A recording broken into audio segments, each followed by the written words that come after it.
Welcome. God bless you. We're going to look, Susanna Wesley is the lady in question who we're going to look at. She's been called the mother of Methodism. If that doesn't really mean much to you, hopefully it will by the end of this. I'm going to jump into it because, just because really, because I can. So, Epworth, England. She's one of my fellow countrywomen, I guess, albeit she was born in 1669 and she died in 1742. And if you can picture, when she arrived in Epworth in England, she would have stepped down from her coach and she would have immediately recognised, I guess, the fact that she was in a village. She was in definitely rural England as opposed to the urban London where she came from. There was a tiny church within this rural setting, fields, like rustic village homes, flat landscape, fauna, I guess. Like I'm not a country person, mud, ditches, trees, that kind of stuff. She went to live in a rectory. And in this house, she would have 19 children. And she would, of those 19, raise 10 to maturity, which hopefully you can get the gist of that. She would spend the next 39 years of her life in this rectory. And her new life as the wife of a pastor in Epworth, as I said, was like pretty much radically different from her upbringing in London. And again, just like Catherine, was it Catherine of Vienna? I think yesterday's lady, Susanna was also the youngest of 25 children. Like for real, I can't get over that just happening once, let alone now we've got twice. She was homeschooled, as it were, educated at home, never attended a boarding school, never attended a college. Despite that, she was raised as a gentlewoman. Many of her lessons were added to by her father's encouragement of an intellectual atmosphere. He himself was a prominent London pastor. Dr. Ansley. He frequently entertained theological scholars of the time in his home. And one of these scholars whom he entertained was Samuel Wesley. And Susanna and Samuel married in 1689 when she was 19 years old. And their life in the country was pretty difficult for them both. Samuel was rigid. He, I guess, fire and brimstone springs to mind. He was moralistic in his pastoral duties and preaching, and he did have a fondness for fiery rhetoric. He didn't connect very well with his parishioners, who were certainly, in comparison to him, uneducated. They in turn viewed him as an outsider with some suspicion. And Samuel, was also city-born, city-raised. He wasn't a very good farmer. He also proved himself to be pretty much incapable of managing his finances and his land. And this was a job that fell to Susanna. She eventually oversaw that, in addition to running the household and homeschooling her children. Quite a few children, I think you'll agree. So over the years, what was already not very good relationship between Samuel and the congregants, his parishioners, it deteriorated. And like to the extent, like I feel that's an understatement, in as much as they eventually burned their crops. They did damage to the rectory. This is the villagers. And there was some abuse of their livestock also. They pretty much detested Samuel's royalist sympathies. And the pinnacle of this, I guess, was during the local elections of 1705. Samuel promised to vote for one specific candidate and then publicly went against or repudiated his commitment. And this infuriated the denizens, I guess, of Epworth. And whilst he was away from the town, at the polling station casting his vote, the villagers began to harass Susanna, who had just a couple of days prior to that given birth again. They did this by shouting and firing pistols right outside beneath her bedroom window. And this went on into the evening. And this ended in like an astonishing tragedy when the nurse, who had been caring for the couple of days old baby, accidentally smothered the baby by rolling over in her sleep. And the nurse, of course, was, understandably hysterical.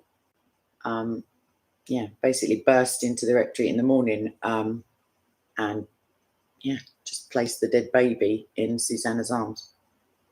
Things weren't going well, you could say. And not too long after this tragedy, an infuriated parishioner demanded that Samuel, who we should remember was awful at managing finances and broke at the same time now, this parishioner demanded that Samuel immediately pay a debt that was owed. And when he was unable to produce the required funds, he was arrested. And at Lincoln Castle, he was imprisoned for 3 months. In those days, there was such a thing as debtor's prison. This, whilst this was going on, meanwhile, back at the ranch, as it were, Susanna was left with 10 shillings on which to, her and her children and any staff potentially for them to live on during this time. Even after Samuel claimed arson as the direct cause of the 1709 fire that burned the rectory to the ground, nearly killed their son John, who was trapped on the second floor during the fire. He never looked into moving to another parish. And he would argue quite stubbornly, "'Tis like a coward to desert my post because the enemy fire thick upon me." So, on top of their problems with the parishioners, Samuel and Susanna also experienced marital friction, let's put it like that. Theirs was the union of two very strong characters, says their biographer, Rebecca Lamar Harmon. She also says Samuel's quick-tempered pronouncements were met by the calm, well-reasoned opinions of Susanna, who on her side had difficulty in changing once she had made up her mind. And when their son John, who I just mentioned, was an adult, Susanna kind of frankly admitted to him that she and Samuel rarely agreed on a particular matter, and this included their politics. So you recall that the villagers were not best happy with Samuel's royalist affections or beliefs. However, this was one thing that he and Susanna agreed upon, and they both believed in the divine right of kings. However, they disagreed over who was entitled to the divine right. So Samuel supported William of Orange, you may have heard of him, and Mary, when they supplanted the Stuarts in 1688. You must remember. However, Susanna thought that William of Orange was a usurper, and she refused when Samuel, prayed for him to say amen. I love a little rebel. And they both refused to budge on the issue until Samuel basically said, Suki, that was his name for, if that be the case, we must part. For if we have 2 kings, we must have 2 beds. Whatever. Sorry. For her, on her part, she said, love this lady, that she would apologize if she was wrong, but she felt to do so for expediency would only be a lie and therefore a sin. I.e., if I was wrong, I'd apologize, but I ain't lying about it. That's my translation of that. So they both stuck to their guns, kept their words, and she believed that William and Mary were usurpers. They had no right, and that the divine right belonged to the Stuarts only. Since I'm willing to let him quietly enjoy his opinions, he ought not to deprive me of my little liberty of conscience. She wrote this to a friend. And neither of them, as I said, would compromise, budge, give an inch. And as a result, Samuel left the rectory, the family home, and moved to London for 5 months until the death of King William and subsequently Anne's accession to the throne. And this caused him to move home. So, in spite of stubbornness, the disagreements, the having their house set on fire, the livestock, sorry, I'm not laughing, but they weren't really having that good of a time of it. They did have love for each other and respect for each other and themselves. And she was devoted to him, in spite of the fact that he couldn't, as I said, manage his money. That's a running theme somehow. I feel like Catherine Luther had this as well, yeah. So, yeah, he is not... Oh, so sorry. I feel tired. That's why I feel giggly. He is not fit for worldly business. She said this to her, their eldest son, also Samuel, like Samuel Jr. She did add, though, where he lives, I will live, and where he dies, I will die, and there I will be buried. God do so unto me, and more also, if aught but death part him and me. It's very sweet. Okay, so let's just have a rundown of what Susanna gets up to on a daily. She oversees a busy household. She manages the land belonging to the family. She participates in the parish duties, which were expected of a minister's wife. She single-handedly educated her large family. And in order to do this efficiently, like to homeschool so many children, basically having your own school, she established a systematic method from which she very rarely deviated. So as they got older, they learned reading, writing, arithmetic, and the classics. You remember that she didn't progress past her basic education herself. And they also learned how to recite the Lord's Prayer, to memorize scripture, to honor the Sabbath, and to basically have decent manners, to mind their manners.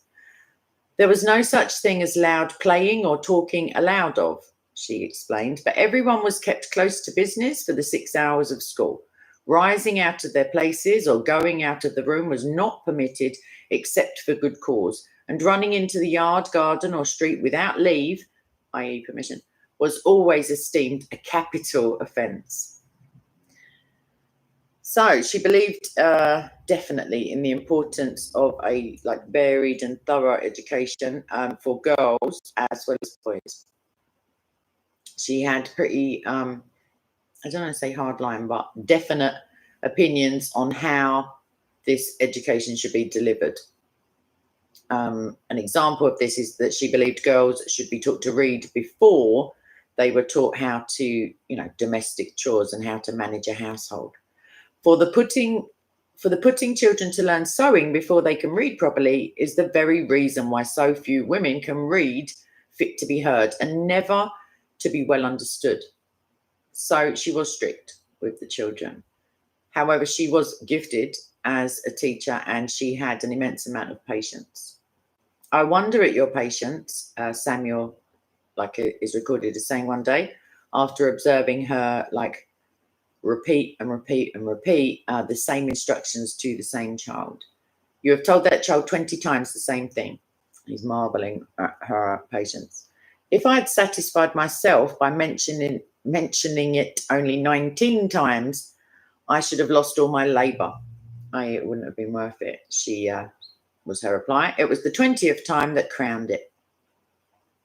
And she saw the education of her children as a necessity of value and as her most important motherly role.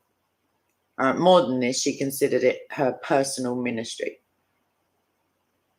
So, yeah, it wasn't only their intelligence and, their future work endeavours, livelihoods that were at stake for Susanna. It was also their souls. And on the subject of subduing the self-will out of her children, where was she when I needed her? This is what she said.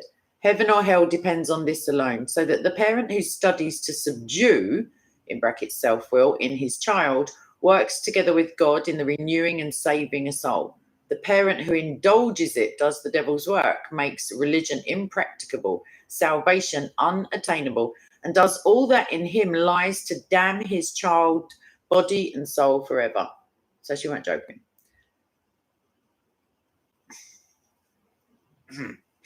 I'll come to you in the chat later.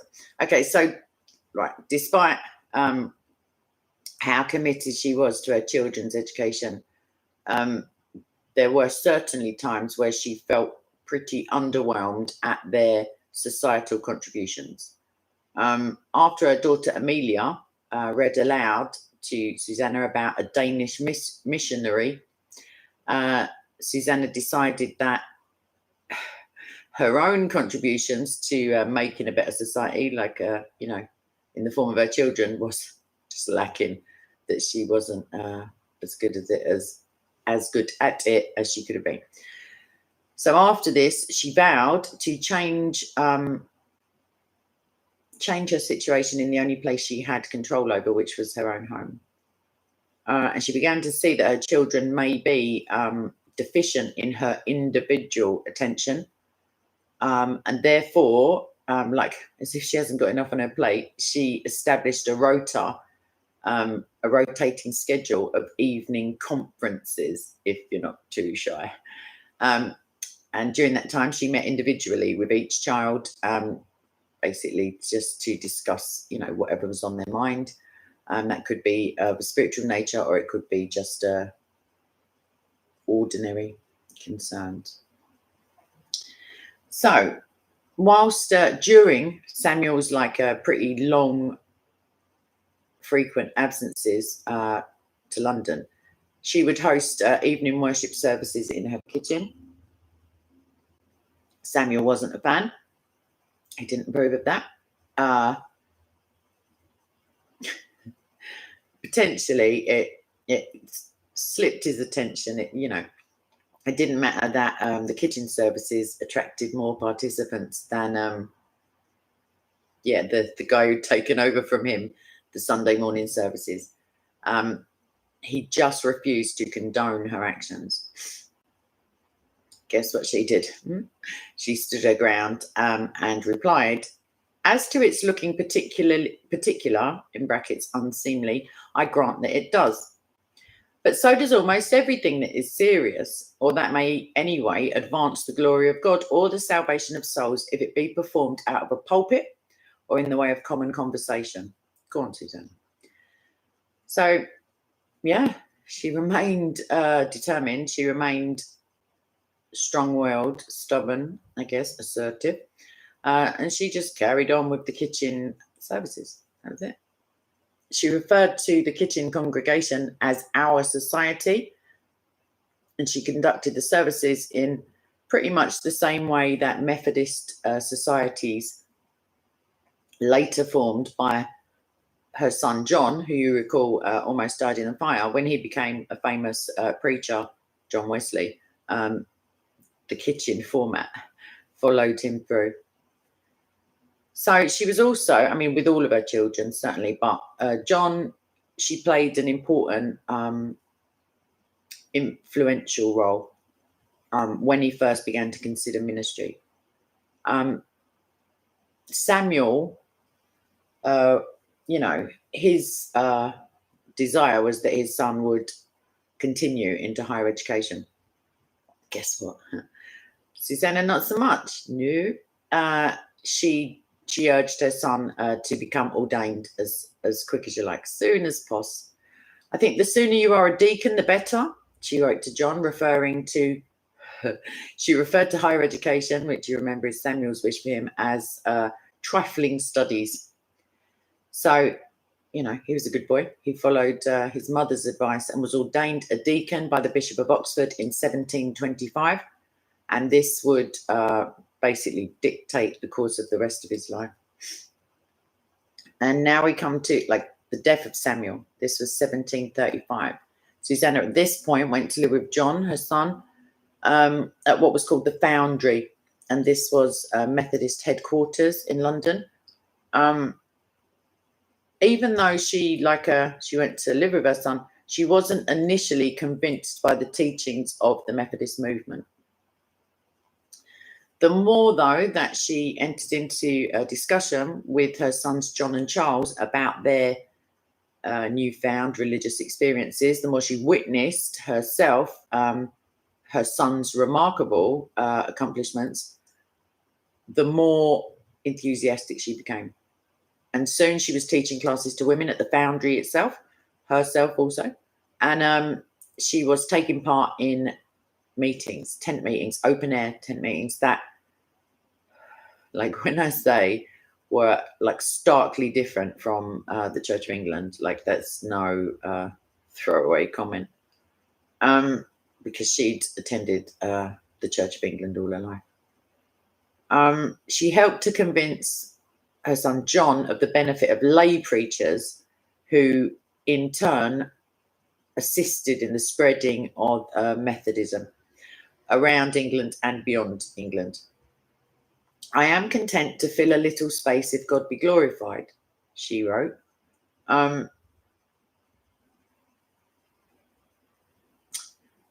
If we, on the one hand, if we consider that her contributions by our standards or by secular standards of success, were the yardstick that we used, she wouldn't rate very highly in terms of massive impact and all of that stuff. She didn't preach ever a single sermon. She didn't publish any books. We're not talking divine revelation and visions and stuff like some of the other ladies. She didn't found a church. She didn't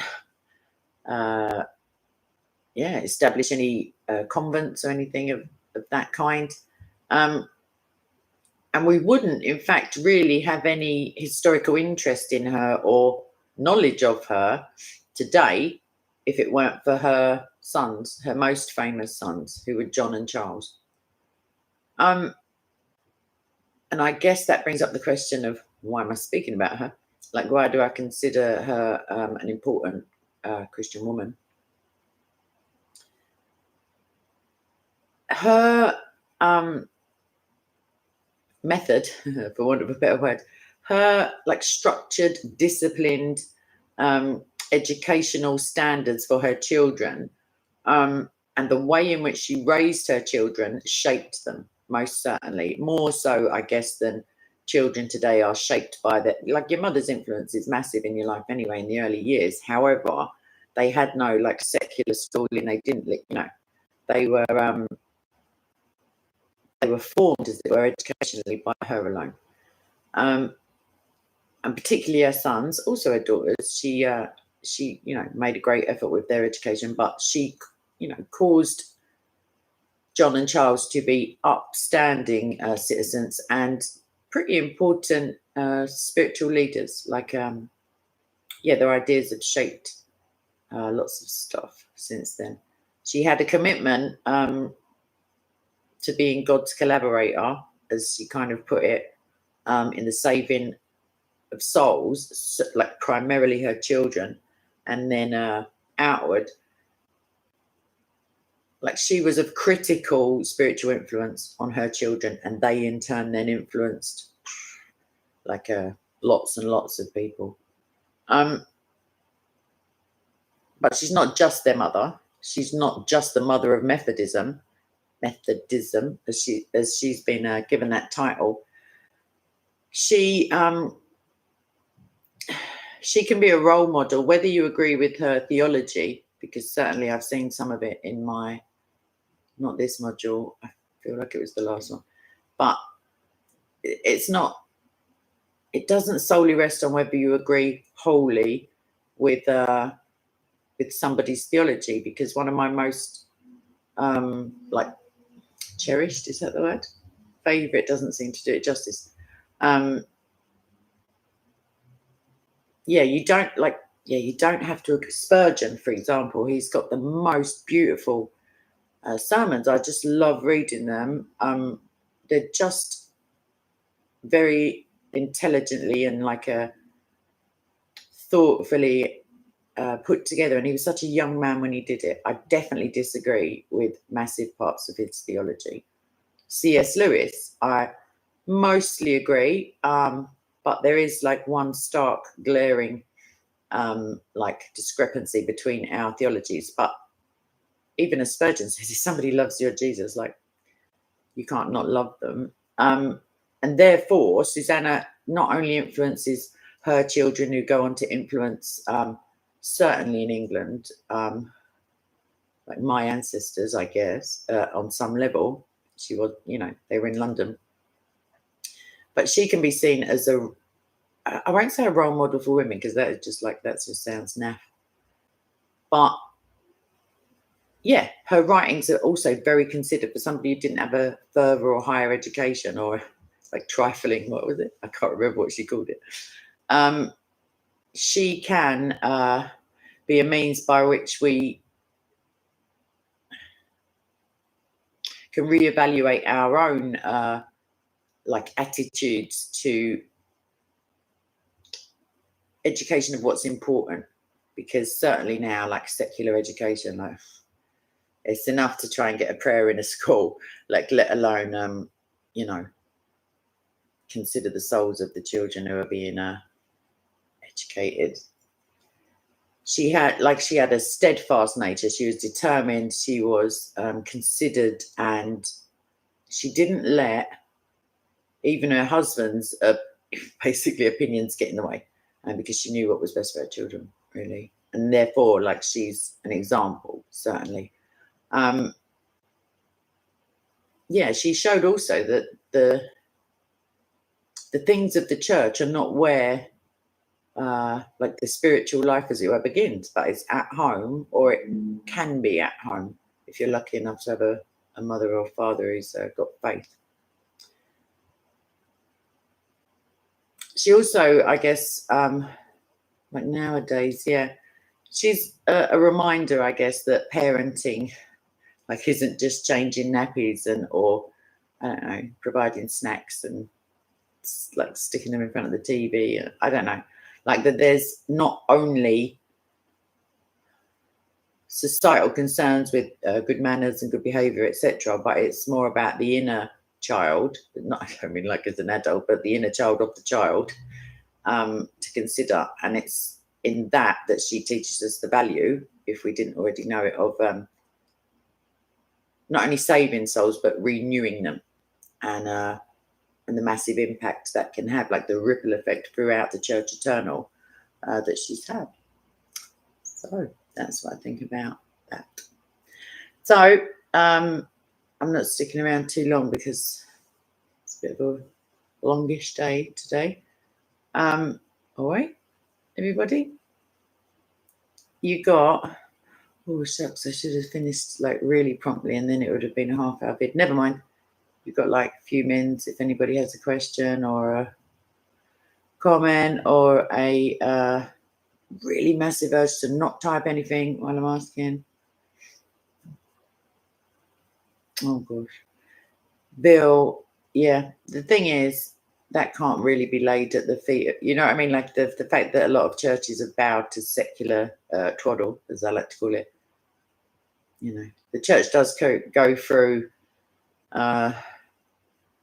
phases, I guess, of being far too like interested in what's going on in the world, and then like getting involved and then distancing itself again, and I feel that it loses some spiritual authority when it kowtows to like nonsense. All right, Martin, thank you for letting me know. That's one down for you to go. Yeah, all right, last orders, gentlemen. I don't know if there's any ladies I didn't see. You right, Pen? It's good to see you, as per. John, always a pleasure. Armour of God, I did see you a second ago. Like you just went scooting up the page, as it were. But also always a pleasure. Now I feel bad without scrolling up to see who else. Everybody, because you're not causing trouble, it's also a pleasure to see you. Right, last orders, gentlemen, please. I'm going to press the button anyway, just to make myself feel assertive. Maybe I'll do a couple of shorts tomorrow on some of the stuff that went down in Crazy Town today at the park. It's the weather. I know it is. It's the way. It was absolute madness. Like there was some crazy stuff. Oh, okay, Ivan. I'm gonna click the not yet button. There is actually a not yet button. Okay, so the question is for anybody who, like, if you're watching this when it's not live, repent. That's a backhanded compliment. You're welcome, and I may delete your comment. Thank you. A log as well, a log day. Yeah. Right. Is there a difference between a Brit and an Englishman? Isn't it just the same? This is asked by a non-English or British person, I'm assuming. And it isn't the same at all. And I'll tell you for why. Let me get it right now. Okay, so we have 4 different countries that make up. No, we don't. We have 3 different countries that make up Great Britain. Along with Northern Ireland, this forms the United Kingdom. So Great Britain and Northern Ireland make up the United Kingdom. So if, potentially you're born in Scotland, you will be Scottish primarily. However, because of the Union, and I feel like that was William and Mary's time, who we just mentioned. Yeah, I feel like it was. The Union of England and Scotland, certainly. Thank you, Bill, to speak. Yeah, so you could be a Scottish British person. You could be a Welsh British person. You could be a Northern Islander, like a citizen of the United Kingdom, if that makes sense. You can't become English or Scottish or Irish, Northern Irish or Welsh. You can become British. You can become naturalised, as it were. You can come from another country and apply to become a citizen of Great Britain or the United Kingdom. And thereby you become British to all intents and purposes if you renounce your original nationality, but you cannot become English. So that's, or Scottish or Welsh or Northern Irish. So that's the diff. I hope that helps. That's it. Unless anyone has another question. Oh, sorry, I've pulled some muscles as well. Yeah. Oh, fudge. I don't mind, like 1 or 2 more. So, yeah, different points in history as well. If somebody's referred to as, at one point there was just the union of, it's so complicated, the history, but yeah. I mean, a long time ago, there were many kingdoms within these isles, as it were, and then they were divided up. They don't necessarily work independently. They do have devolved parliaments. I can't keep up with them, actually. So, yes, Scotland, is it Stormont? They have their parliament building. Boom. They run Scotland to all intents and purposes. Wales also has its own government. Don't know the address. They definitely have it.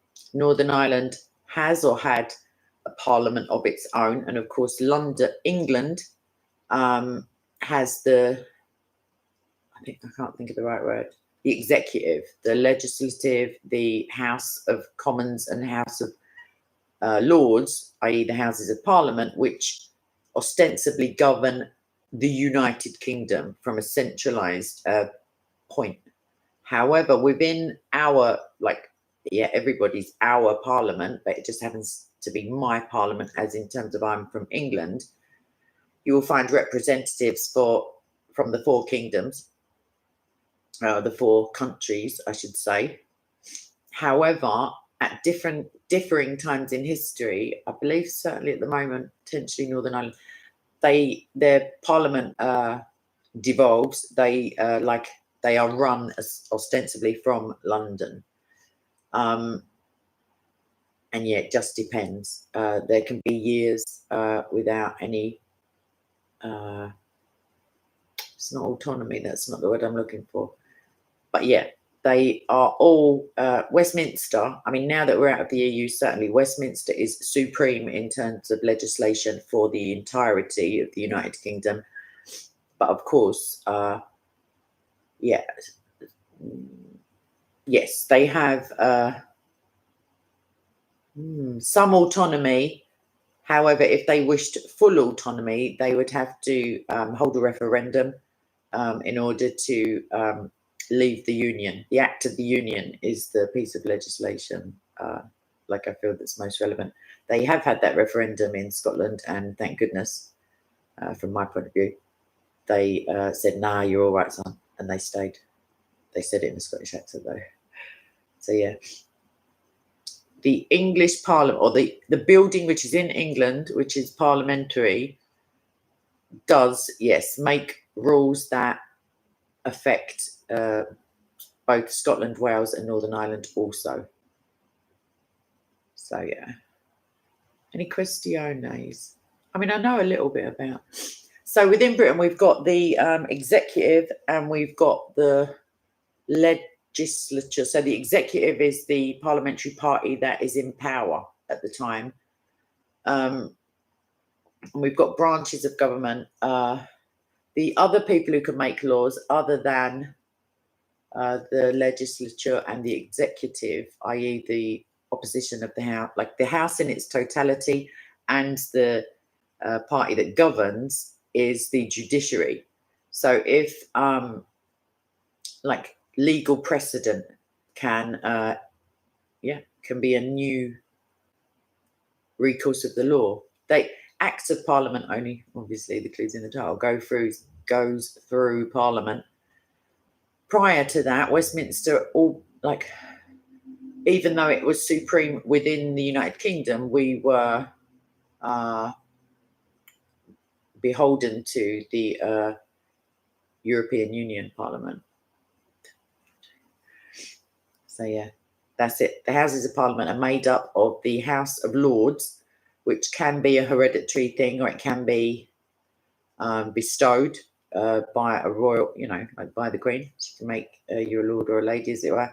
And the House of Commons, and it's called the Commons because the people are not lords, and therefore they are common people, as it were. Like it's a class thing. And it's not always been in Westminster. I don't know enough about the history to confidently assert when that happened. Yeah, it's lovely. I've been inside, it's like very beautiful inside, and it is. I feel like it's open to the public. I don't know about now because of all the COVID-y type stuffs. But yeah, thank you very much, Asif.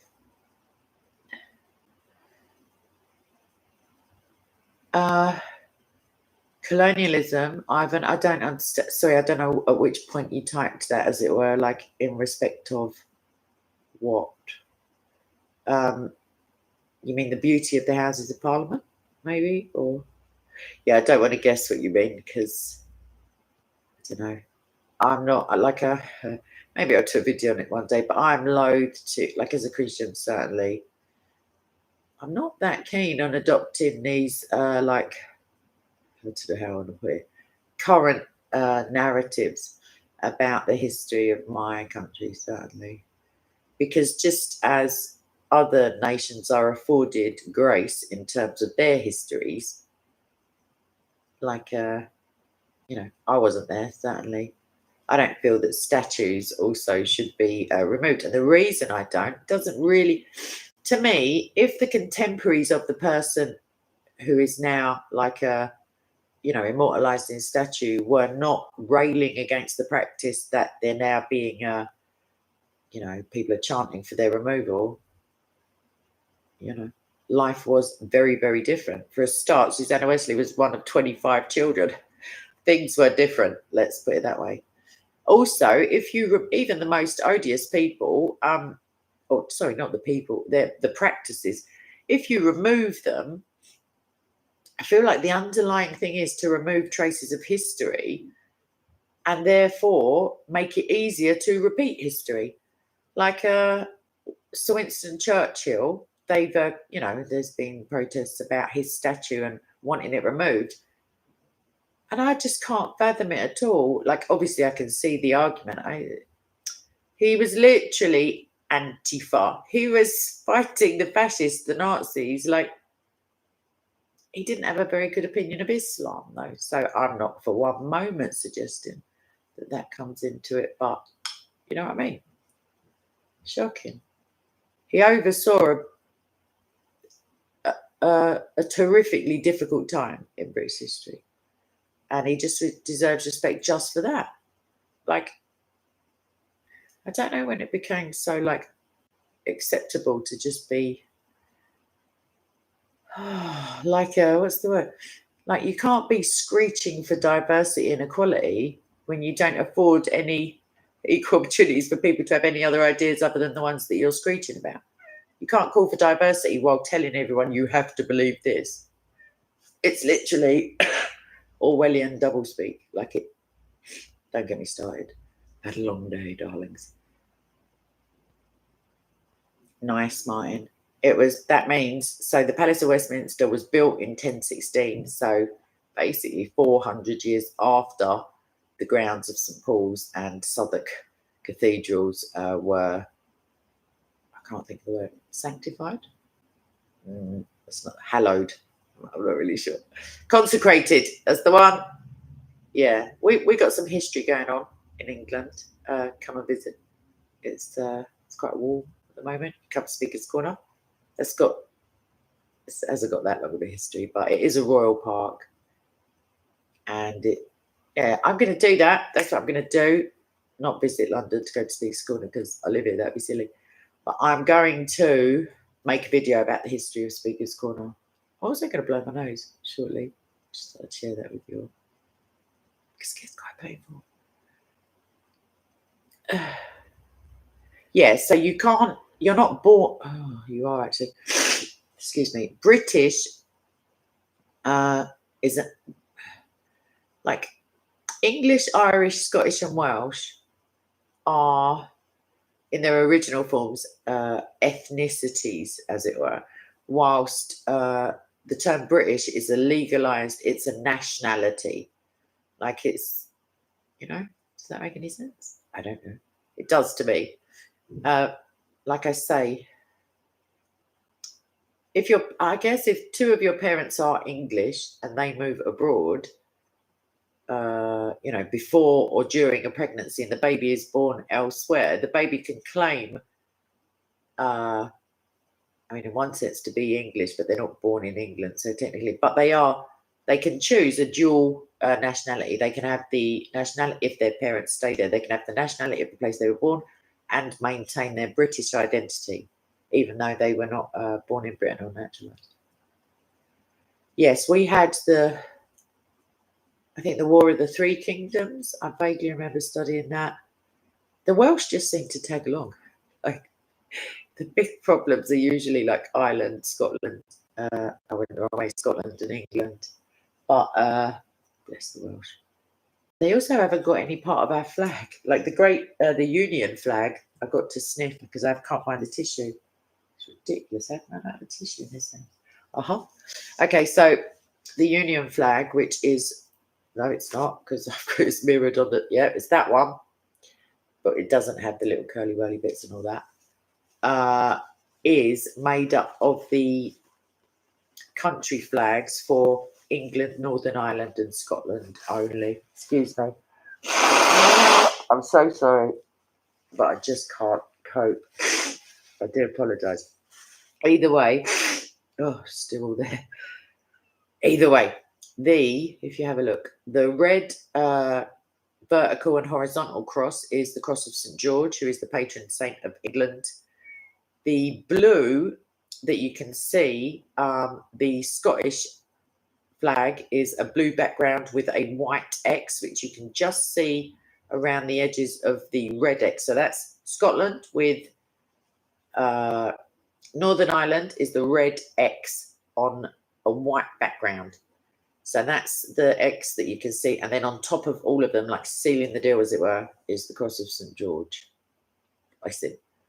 And it was St. George's Day recently. Yeah, Mohammed, a British passport doesn't, the place of birth doesn't have to be Britain, obviously, because you can become a citizen of Britain by legally applying, etc. Oh gosh, Martin. Okay, in 927, 12th of July, round about tea time, there was the unification of the Angles, which is where and the Saxons, which is like the Anglo-Saxon, if you see what I mean, and the Danes. I feel like they may have wandered off again and become Vikings. Was that Norwegians? Either way, the history is such a mental, convoluted history. I did like British history when I had some like royal family trees, I guess, and different like things in my room on the wall when I was little. They just had such good names, like I don't know, Ethelred and things like that. I just found it interesting. But yeah, there was the Kingdom of Wessex. There was Mercia. Yeah, I feel like that was one. I don't want to make it up as I go along though. But yes, if you come from a country like Australia or I didn't mean to be smirking, or like the United States or Canada. Oh, they're like teenagers. Yeah, we've got more history than all of you lot put together. Not bragging. Just saying. So actually, I'm going to now that the weather is very pleasant, I shall, and once I've just sorted out some like a funeral type stuff, I'll start doing some walkabouts again, and maybe rather than just churches, I'll take you to some historic sites if they're free to get in. Yes, the blue on the flag built for Speed 101 is the flag of Scotland is a blue background, solid blue with a white X. So that is the Scottish flag. If you were to take off the red X and the red cross, if you see what I mean. Yeah, the St. Andrew's cross. That's it, because St. Andrew was crucified not on a cross, but on a cross, if that makes sense. Sorry, it would be like that, but my shoulder aches. No, Mohammed, I've been to quite a few places, but no. But I do have family there. So, yeah. Right, I'm going to press this button again because this has got away from me. You're very welcome, Built for Speed. And yes, Martin, thank you for being my phone a friend, or my, whatever you call it, my 50-50. Yeah, all right, maybe I'll do all right, let's not get carried away, Kate. I haven't even got a pen and paper next to me, but someone reminds me in the comment section about Speaker's Corner history. I feel like Comment Warrior is going to help me out with this one. And maybe a little bit of church history, as in modern. When I say modern, I mean like in theological terms, like the last 500 years of England, or yeah. Let's do it, peeps. Let's I don't know, the more we understand it, the less likely we are to repeat that load of nonsense. I tell you what's a good piece of history, I'm going to end it, is after the Reformation, when there was certain Calvinistic or like Puritan, can't remember which one it was, they just went mental. They decided, like, they thought they were the elect, obviously, and therefore they thought there was nothing they could do to lose their salvation. So they started basically misbehaving rather a lot, like in terms of grown-up stuff and drinking and partying. And Mohammed, it's too long of a list, but quite a few. I've been blessed with like the ability to travel quite a bit. Most recently, Canada, Germany, Spain. That's just like the last three off the top of my head. Yeah, that's the ones. Yeah, I've been to Belgium too. Okay, I'm gonna literally wrap it up because it was going to be a nice little snappy 30 mins, and now it's 50 mins. But yeah, I may clip it down and put it on the little channel because I can again. I don't feel like it detracts from anything not having me waffling at the end. Yeah, I'm overtired. That's it. I'm going. Right. Thanks for your company. Appreciate it. And yeah, I'll update you all tomorrow about some of the madness from today that I didn't get on the stream. That's how tied down. And I can't breathe. So basically I'm going, you're very welcome, Martin and John, and all members and all admins and all peeps and subscribers. If you haven't already, just do it. What's the problem? Also, the bell thing, it drives me mad about the bell thing. It keeps telling me to tell you about the bell thing. So it's a little picture of a bell. If you click it and then click all, then you'll know. You might not know because sometimes they don't notify people. But yeah. Spain. No, Mohammed, it makes a difference whether they have a Catholic history or like an Enlightenment history or their recent, i.e. last 500 years, etc. Like it makes a difference. There are and different places in big countries also, but yes, I'm going to push the button. Well done. All right then. Lots of love. Ciao. I'll see you tomorrow. Bye-bye.